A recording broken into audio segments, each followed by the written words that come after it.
الحمد لله نحمده ونستعينه ونستغفره ونؤمن به ونتوكل عليه ونعوذ بالله من شرور أنفسنا ومن سيئات أعمالنا من يهده الله فلا مضل له ومن يضلله فلا هادي له وأشهد أن لا إله إلا الله وحده لا شريك له وأشهد أن سيدنا وسندنا ونبينا ومولانا محمدا عبده ورسوله صلى الله تعالى عليه وعلى آله وأصحابه وبارك وسلم تسليما كثيرا أما بعد فأعوذ بالله من الشيطان الرجيم بسم الله الرحمن الرحيم سبح اسم ربك الأعلى الذي خلق فسوى والذي قدر فهدى والذي أخرج المرعى فجعله غثاء أحوى سنقرئك فلا تنسى إلا ما شاء الله فذكر إن نفعت الذكرى سيذكر من يخشى ويتجنبها الأشقى الذي يصلى النار الكبرى ثم لا يموت فيها ولا يحيا آمنت بالله صدق الله مولانا العظيم وصدق رسوله النبي الكريم ونحن على ذلك من الشاهدين والشاكرين والحمد لله رب العالمين. بزرگان محترم اور برادران عزیز، السلام علیکم ورحمۃ اللہ وبرکاتہ. یہ سورہ اعلیٰ کی آیات ہیں جو میں نے آپ کے سامنے تلاوت کی ہیں. گزشتہ سے پیوستہ جمعہ میں نے اس کی تھوڑی تفسیر شروع کی تھی. اس صورت میں اللہ تبارک و تعالی نے فرمایا کہ سبح اسم ربک الاعلی، پاکی بیان کرو اور پاک صاف رکھو اللہ پر اپنے پروردگار کے نام کو جو اعلی ہے، جو سب سے بالا و برتر ہے. اس کی تھوڑی سی تفصیل میں نے پچھلے گزشتہ بیان میں کی تھی کہ باری تعالیٰ کے نام کو پاک رکھنے کا کیا مطلب ہے. پھر آگے اللہ تبارک و تعالیٰ نے اپنی کچھ صفات بیان فرمائی ہیں. الذی خلق فسوی، پروردگار وہ ہے جس نے تخلیق کی، جس نے پیدا کیا. کس کو پیدا کیا یہ مذکور نہیں، مطلب یہ کہ سب چیزوں کو پیدا کیا. انسان ہو، جانور ہو، جمادات ہوں، نباتات ہوں، سب کچھ اللہ تبارک و تعالیٰ کے پیدا کیے ہوئے ہیں. اللہ تبارک و تعالیٰ نے پیدا کیا. یہ ایسا وصف ہے جیسا میں نے پچھلے مرتبہ عرض کیا تھا جو اور کسی میں بھی نہیں پایا جا سکتا. انسان اگر کوئی چیز بناتا ہے تو دو تین چیزوں کو ملا کر جوڑ کر بناتا ہے، لیکن ایک چیز بالکل عدم میں ہو، وجود ہی نہ رکھتی ہو اور اس کو وجود میں لے آئے، یہ ہے تخلیق. یہ سوائے اللہ تبارک و تعالی کے اور کسی کے بس کا کام نہیں کہ وہ کسی چیز کو پیدا کر دے، عدم سے وجود میں لے آئے. پیدا کیا، فسوا، پھر اس کو ٹھیک ٹھیک بنایا. ٹھیک ٹھیک بنانے کے معنی یہ ہے کہ ہر چیز کو اس کے مناسب اس کے اجزاء ترکیبی رکھے اور ان کی قد و قامت، ان کی جسامت، ان کے انداز و ادا، وہ سب اس چیز کے مناسب بنائے. انسان ہو، جانور ہو، جمادات ہوں، نباتات ہوں، پہاڑ ہوں، دریا ہوں، ان کی تخلیق کی ہے اور تخلیق کر کے ان کو اس طرح بنایا ہے کہ ان کا جو مقصد تخلیق ہے وہ اس سے پورا ہو. فسوا، اس کو بالکل ٹھیک ٹھیک بنایا. انسان کو دیکھو، سر سے لے کر پاؤں تک انسانی کو دیکھ لو تو اس کا ایک ایک عضو اس بات کی گواہی دیتا ہے کہ یہ کسی حکیم قادر مطلق اور حکیم مطلق کی پیدائش ہے. اس کا کس طرح جوڑوں کو اس طرح رکھا ہے کہ جوڑ بھی ہوں اور کے اندر لچک بھی برقرار رہے. ٹانگیں ایسی بنائی ہیں کہ آدمی بیٹھ سکے بھی اور کھڑا بھی ہو سکے, چل بھی سکے اور بیٹھ بھی سکے. آنکھوں کا نظام ایسا بنایا ہے کہ انتہائی نازک عضو ہے, اس کے گرد اللہ تعالیٰ نے پہرے دار کھڑے کر دیے ہیں ہڈیوں کے, اور پلکیں اس کے اندر لگا دی ہیں جو اس کو حسن بھی پیدا کرتی ہیں, اور اگر اس کے اوپر کوئی چیز گرنے لگے تو اس کی رکاوٹ بھی بنتی ہیں. غرض اگر انسان خود اپنے آپ پر ہی غور کر لے, سر سے لے کر پاؤں تک جو اس کے اعضاء ہیں کس طرح اللہ تبارک و تعالیٰ نے بنائے ہیں, آج تک بھی انسان ہزار سائنس کی کوششوں کے باوجود یہ دعویٰ نہیں کر سکتا کہ وہ اس انسان کے جسم کے ہر پرزے کو اچھی طرح سمجھ سکا. دماغ کا ایک بہت بڑا حصہ ہے جس کے بارے میں سائنس یہ کہتی ہے کہ ہمیں نہیں معلوم اس کے پیچھے کیا ہے, کیا کیا قوتیں اس میں کار فرما ہے. تو ہر چیز کو پیدا کیا اور ٹھیک ٹھیک بنایا. خلق فسوى والذی قدر فہدی, اور اس نے ہر چیز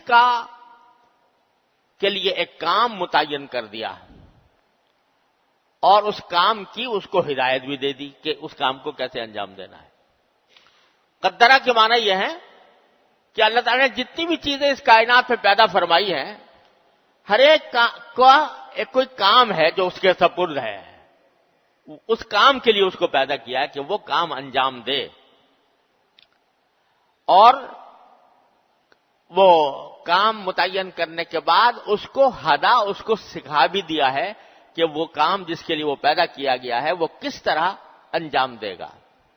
دیکھو یہ چاند, یہ ستارے, سورج, اس کو کام پر لگا دیا ہے کہ اللہ تبارک و تعالیٰ نے اس کائنات کے اندر روشنی پیدا کرنے کے لیے اور ہم لوگوں کو روشنی سے فیضیاب کرنے کے لیے سورج بنا دیا. اس کو فریضہ یہ سونپ دیا گیا کہ وہ اس طرح گردش کرتا رہے کہ مختلف اوقات میں دنیا کے مختلف حصوں میں روشنی پہنچائے. یہ تو کام ہے الذی قدر. اور اس کا طریقہ اس کو یہ سکھا دیا کہ ایک خاص مدار کے اوپر تمہیں گردش کرنی ہے, ایک خاص مدار کے اوپر تمہیں چلنا ہے. اسی خاص مدار کے اوپر وہ چل رہا ہے اور اسی سے دن رات پیدا ہو رہے ہیں, اسی سے سردی اور گرمی کے موسم آ رہے ہیں. سارے کام جو اس کے سپرد کیے گئے تھے وہ اس میں حبہ برابر کوئی کمی نہیں کرتا. للشمس ينبغي لها ان تدرك القمر والليل سابق النهار, قرآن کریم دوسری جگہ فرماتا ہے کہ سورج کی مجال نہیں ہے کہ وہ چاند کے اوپر جا کر گر جائے, اور نہ والليل سابق النهار, نہ یہ ہو سکتا ہے کہ کوئی رات دن سے پہلے آ جائے. جو ہم نے نظام بنا دیا ہے اسی نظام کے تحت وہ سب چیزیں کام کر رہی ہیں. جس کو جس کام کے لیے پیدا کیا ہے وہ کام انجام دے رہا ہے. سورج اپنا کام انجام دے رہا ہے, چاند اپنا کام انجام دے رہا ہے, پہاڑ اپنے کام انجام دے رہے ہیں, اور جنگل اپنے کام انجام دے رہے ہیں, جانور اپنے کام انجام دے رہے ہیں. ان کو ہدایت دے دی ہے, ایسی ہدایت دی, جو ہدایت دے دی ہے اس کے مطابق چل رہے ہیں ٹھیک ٹھیک, اس میں کوئی فرق نہیں آتا. انسان کو بھی ہدایت دی, انسان کو بھی ہدایت دی کہ تمہیں کس طرح زندگی گزارنی ہے. اس میں سے بہت سے کام تو وہ اللہ تعالیٰ کے حکم کے تحت مجبوراً کرتا ہی رہتا ہے. بھوک لگتی ہے کھانا کھا لیتا ہے, نیند آتی ہے سو جاتا ہے, پیاس لگتی ہے پانی پی لیتا ہے. یہ ساری باتیں تو ہیں ہی, لیکن اس کے ذمے کچھ اور کام بھی لگائے گئے جو کائنات کے دوسرے مخلوقات کے ذمے نہیں ہے. وہ کام انسان کے ذمہ لگایا گیا ہے. وہ یہ کہ تمہیں اختیار دیا ہے ہم نے کہ تم اچھے اور برے میں تمیز کر کے چاہے اچھی زندگی اختیار کر لو چاہے بری اختیار کر لو. یہاں آ کر حضرت انسان پھسل جاتے ہیں. ساری کائنات اللہ تعالیٰ کے حکم کے تحت چل رہی ہے. جس طرح اللہ نے حکم دیا اسی طرح چل رہی ہے. کوئی وہ مجال نہیں ہے کہ اس سے ذرہ برابر کہیں حرکت کر جائے.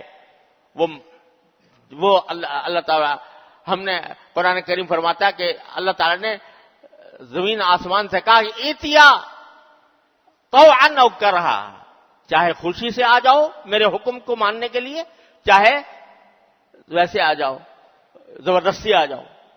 انہوں نے کہا اتینا طائعین, ہم تو خوشی سے آپ کے حکم کو ماننے کے لیے آ گئے. تو وہ اللہ تعالیٰ کے حکم کے مطابق چل رہے ہیں, اس میں ذرہ برابر وہ کوئی فرق نہیں کرتے. ایک سیکنڈ کا کبھی فرق نہیں ہوتا اس نظام میں جو اللہ نے بنا دیا. انسان کو یہ کہا کہ کچھ چیزیں تو تمہیں کرنی ہی ہوں گی, بھوک لگے گی کھانا کھاؤ گے, پیاس لگے گی پانی پیو گے, نیند آئے گی سو گے, لیکن کچھ کام ایسے ہیں جو تمہارے ذمہ ہم فرض کرتے ہیں جس کے لیے تمہیں پیدا کیا. وما خلقت الجن والانس الا لیعبدون, میں نے جنات اور انسانوں کو اس لیے پیدا کیا تاکہ میری بندگی کریں. تو چند چیزیں تمہارے ذمہ کر دی. 5 وقت میں نمازیں پڑھ لیا کرو, رمضان کا مہینہ آ جائے روزے رکھ لیا کرو, جو کچھ مال ہم نے تمہیں دیا ہے اس میں سے زکوٰۃ ادا کیا کرو, زندگی میں ایک مرتبہ حج تمہارے ذمہ فرض کر دیا. یہ 4 ارکان ہیں. پھر حلال چیزیں بتا دی ہیں کہ یہ حلال کام ہے, یہ حرام کام ہے. حلال کام کرنے ہیں, حرام کام نہیں کرنے ہیں. اس میں تمہیں اختیار دے دیا ہے کہ چاہو تو اللہ کا حکم مانو اور چاہو تو نہ مانو. اگر مانو گے تو مرنے کے بعد ابدی زندگی تمہارے لیے ہے, اگر نہیں مانو گے تو ابدی جہنم ہے, ابدی عذاب ہے جس سے نکلنے کا کوئی راستہ نہیں. یہ ہم نے تمہیں بتا دیا. والذی قدر فہدا, اللہ نے ہر ایک کا کام مقرر کر دیا اور ہر ایک کو اس کا راستہ بتا دیا. تو ایک طرف تو تخلیق کی, ٹھیک ٹھیک بنایا, ہر ایک کا کام متعین کیا, متعین کر کے اس کام کو ادا کرنے کا طریقہ اور سلیقہ بھی اسے سکھا دیا. یہ سب اس کا تقاضا کیا ہے اس ساری باتوں کا, کہ آدمی اس خالق کو مان کر اس خالق کا مطیع اور فرما بردار بنے. پھر آگے فرمایا والذی اخرج المرعى, اور اللہ وہ ہے تمہارا پروردگار جس نے سبزہ اگایا. سبزہ اگایا, مرعا کہا جاتا ہے جو جانوروں کے چرنے کی جگہ ہوتی ہے, اس کو چراگاہ کو مرعا کہتے ہیں. اور مراد ہے سبزہ. سبزہ کس طرح اگایا کہ زمین کا پیٹ پھاڑ کر کومپلیں نکلتی ہیں, اتنی ثقیل زمین, اس میں سے نازک گھاس نکلتی ہے اور سرسبز ہوتی ہے, دیکھ کر آدمی کا دل خوش ہوتا ہے, خوشنما نظر آتی ہے. لیکن والذی اخرج المرعى فجعله غثاء احوا, پھر بعد میں اسی سبزے کو, اسی خوشنما سبزے کو کالا کوڑا بنا کر رکھ دیا. کالا کوڑا یعنی جب وہ وقت اس کا گزر جاتا ہے تو وہی خوشنما نظر آنے والی گھاس جو ہے وہ بالکل سبز ہوتی ہے, پھر کالی ہو جاتی ہے اور کوڑا بن جاتی ہے. اس کو دیکھ کر بھی وحشت معلوم ہوتی ہے. تو بتایا, اس کو اشارہ کر دیا اس بات کی طرف کہ اس کائنات میں کوئی چیز بھی ایسی نہیں ہے جو سدا بہار ہو, جو ہمیشہ رہنے والی ہو. یہ سبزہ جو تمہیں نظر آ رہا ہے بڑا خوشنما نظر آ رہا ہے, کچھ دنوں کے بعد یہ جلا ہوا کوڑا بن جائے گا, کالا کوڑا بن جائے گا.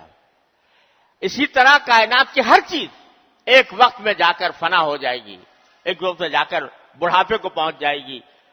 وہی چیز جو بڑی خوشنما نظر آ رہی تھی, خوبصورت نظر آ رہی تھی, وہ آگے جا کر ختم ہو جائے گی.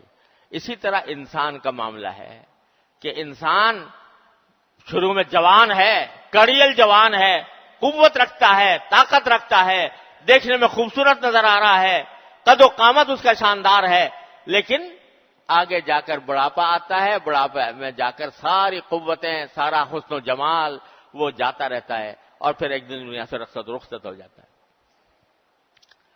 تو وہ ہر انسان کے ساتھ یہ حالات پیش آتے ہیں. تو اللہ تعالیٰ یہ یاد دلا رہے ہیں کہ یہ جوانی, یہ طاقت, یہ قوت جس پر آج تم اکڑ رہے ہو, یہ ہمیشہ رہنے والی نہیں ہے, یہ گزر جائے گی اور گزرنے کے بعد پھر ایسی زندگی آئے گی جو کبھی ختم نہیں ہوگی.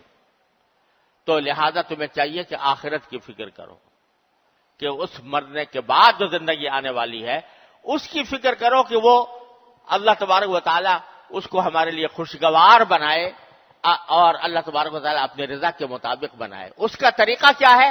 اس کا طریقہ یہ ہے کہ قرآن میں جو احکام دیے گئے ہیں ان کو دل و جان سے قبول کر کے ان پر عمل کرو۔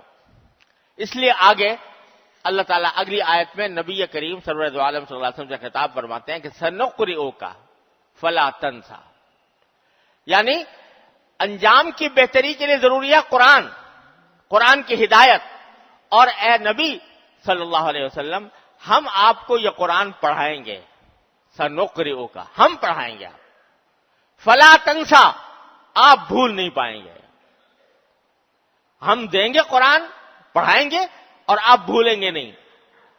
یہ اس لیے فرما دیا کہ جب جبریل امین علیہ السلام وحی لے کر آتے تھے، قرآن کریم کی آیات نازل ہوتی تھی، تو نبی کریم صلی اللہ علیہ وسلم بعض اوقات آپ کو یہ اندیشہ ہوتا ہے کہیں میں بھول نہ جاؤں، لہذا ساتھ ساتھ وہ الفاظ دہراتے رہتے تھے۔ ادھر جبریل امین آیات پڑھ رہے ہیں، ادھر نبی کریم صلی اللہ علیہ وسلم ان کو دہرا رہے ہیں، تو ساتھ ساتھ دہراتے جاتے تھے۔ تو اللہ تبارک و تعالیٰ نے فرمایا کہ آپ کو یہ مشقت اٹھانے کی ضرورت نہیں کہ آپ سنیں بھی اور ساتھ دہرائیں بھی، اور دہرانے کی وجہ سے دل پہ یہ بوجھ ہو کہ کہیں بھول نہ جاؤں۔ تو خوب یاد رکھیے کہ ہم آپ کو بھولنے نہیں دیں گے، سنقرئک ہم آپ کو پڑھائیں گے، فلا تنسا آپ بھولیں گے نہیں، یعنی ہم نے خود انتظام کر لیا ہے اس بات کا۔ دوسری جگہ قرآن کریم میں خود فرمایا کہ ان علینا جمعہ وقرآنہ، ہماری ذمہ داری ہے کہ ہم اس قرآن کو آپ کے سینے مبارک میں محفوظ کر دیں، آپ کے سینے مبارک میں محفوظ کر دیں۔ نبی کریم صلی اللہ علیہ وسلم کو اللہ تعالیٰ نے زندہ معجزہ بنایا تھا کہ آپ کو امی پیدا کیا کہ آپ لکھتے پڑھتے نہیں تھے، نہ لکھتے تھے نہ پڑھتے تھے۔ اگر کوئی لکھنے پڑھنے والا ہوتا تو جو آیات نازل ہوتی وہ اس کو لکھ کر رکھتا اور پھر یاد کرتا، لیکن اللہ تبارک و تعالیٰ نے فرمایا کہ ہم نے آپ کے سر سے یہ ذمہ داری ہٹا لی کہ آپ اس کو یاد کریں، ہم نازل کریں گے، ہم ہی پڑھائیں گے، اور پڑھا کر اس طرح پڑھائیں گے کہ آپ بھول نہیں پائیں گے، فلا تنسا آپ بھولیں گے نہیں۔ چنانچہ ایسا ہی ہوتا تھا، لمبی لمبی صورتیں آ رہی ہیں، نازل ہو رہی ہیں اللہ تعالیٰ کی طرف سے، اور ادھر نازل ہوئی اور ادھر سے نبی کریم صلی اللہ علیہ وسلم کے سینے مبارک میں محفوظ ہو گئی، اور پھر بعد میں آپ صحابہ کرام کو لکھوا بھی دیتے تھے، لیکن آپ کو یاد کرنے کے لیے لکھا ہوا پڑھ کر دیکھ کر پڑھنے کی ضرورت نہیں تھی، بلکہ اللہ تبارک و تعالیٰ نے بذات خود انتظام فرما دیا تھا کہ وہ محفوظ ہو جائے آپ کے سینہ اطہر میں۔ تو فرمایا کہ ہم آپ کو پڑھائیں گے، فلا تنسا آپ بھولیں گے نہیں، الا ما شاء اللہ، الا یہ کہ جس کو اللہ چاہے بھلانا، جس حصے کو وہ بھلا دے گا۔ کیا معنی؟ کہ اللہ تبارک و تعالی قرآن کریم میں بعض احکام ایسے نازل فرمائے کہ جو کسی خاص وقت تک کے لیے تھے، ایک خاص وقت تک کے لیے وہ احکام آئے تھے، بعد میں وہ احکام منسوخ کر دیے اللہ تعالیٰ نے، یعنی اب وہ حکم باقی نہیں رہا۔ تو اس کی کئی مثالیں ہیں کہ جس میں پہلے ایک حکم آیا تھا، بعد میں اللہ تبارک و تعالیٰ نے وہ حکم منسوخ کر دیا کیونکہ وہ ایک خاص وقت کے لیے تھا۔ تو ایسے موقع پر جب کہ کوئی حکم آیا اور اب اللہ تعالیٰ اس کو منسوخ کرنا چاہتے ہیں، تو وہ جو آیت جو حکم لے کر آئی تھی اس کو اللہ تعالیٰ بھلا دیتے ہیں، نبی کریم صلی اللہ علیہ وسلم کے حافظے سے بھی اور صحابہ کرام کے حافظے سے بھی، جنہوں نے یاد کیا تھا وہ سب ان کے ذہن سے مٹ جاتا ہے۔ تو الا ماشاء اللہ کے معنی یہ ہے کہ ہم بھلائیں گے نہیں، کوئی بھی قرآن کا حصہ آپ بھولیں گے نہیں، لیکن جس کو اللہ چاہے بھلانا، جس حصے کو اس کو بھلا دے گا، کیونکہ وہ وقت وہ چیز وہ حکم جو ہے وہ ایک خاص مدت کے لیے تھا، وہ مدت ختم ہو گئی، اور جس حکمت کے لیے آیا تھا وہ حکمت اب باقی نہیں رہی، اللہ تعالیٰ نے اس کو منسوخ کر دیا، منسوخ کرنے کی وجہ سے وہ آیت آپ کے سینے اطہر سے محو فرما دی، حافظے سے محو فرما دی۔ تو الا ماشاء اللہ سنقرئک فلا تنسا الا ماشاء اللہ، اور فرمایا انہ یعلم السر واخفی، وہ ذات وہ ہے جو پوشیدہ رازوں سے بھی واقف ہے، ہر چھپی ہوئی چیز اور زیادہ چھپی ہوئی چیز ہر ایک چیز کو جانتی ہے، اس کا علم اللہ کے پاس ہے. لہذا اللہ تعالیٰ ہی اپنے چونکہ عالم الغیب بھی ہے، عالم السرائر بھی ہے، رازوں کا علم اس کے پاس ہے، لہذا وہی اپنی حکمت و مصلحت سے جانتا ہے کہ کون سا حکم کس وقت مناسب ہے اور کب اس کا فائدہ ختم ہو گیا، اس وقت اللہ تعالیٰ وہ واپس لے لیتا ہے. تو اللہ تعالیٰ نے جو بھی شریعت عطا فرمائی ہے وہ حکمت اور مصلحت کے تحت عطا فرمائی ہے، اور اس حکمت اور مصلحت کو اللہ کے سوا بسا اوقات کوئی نہیں جانتا. لہذا اللہ تبارک و تعالی بعض اوقات اس احکام میں تبدیلی فرما دیتے ہیں، حالات کے لحاظ سے، زمانے کے تقاضوں کے لحاظ سے اور وقت کے تقاضوں کے لحاظ سے. اس واسطے اس وقت میں اللہ تبارک و تعالی کسی حکم کو منسوخ بھی فرما دیتے ہیں. اس صورت میں آپ کو وہ آیت بھلا دی جائے گی جو وہ حکم لے کر آئی تھی. انہ یعلم السر واخفی. تو اللہ تبارک و تعالی خلاصہ ساری آیت اب تک کی آیات کا یہ نکلا کہ اللہ تبارک و تعالی اپنی قدرت کاملہ اور حکمت بالغہ کا ذکر فرما کر بندے کو اس طرف متوجہ کر رہے ہیں کہ تمہارے اس دنیا میں آنے کا مقصد اللہ تبارک و تعالیٰ کے احکام کے مطابق زندگی گزارنا ہے، اور یہی ایک طریقہ ہے جس کے ذریعے تم مرنے کے بعد والی زندگی میں، آخرت میں کامیاب اور کامران ہو سکو گے، سرخرو ہو سکو گے، اچھی زندگی گزار سکو گے، ہمیشہ کی اچھی زندگی. لہذا تمہارا فرض ہے کہ قرآن کو سمجھو، قرآن کے اندر جو احکام دیے گئے ہیں ان کو سمجھو اور مانو اور ان پر عمل کرنے کی کوشش کرو.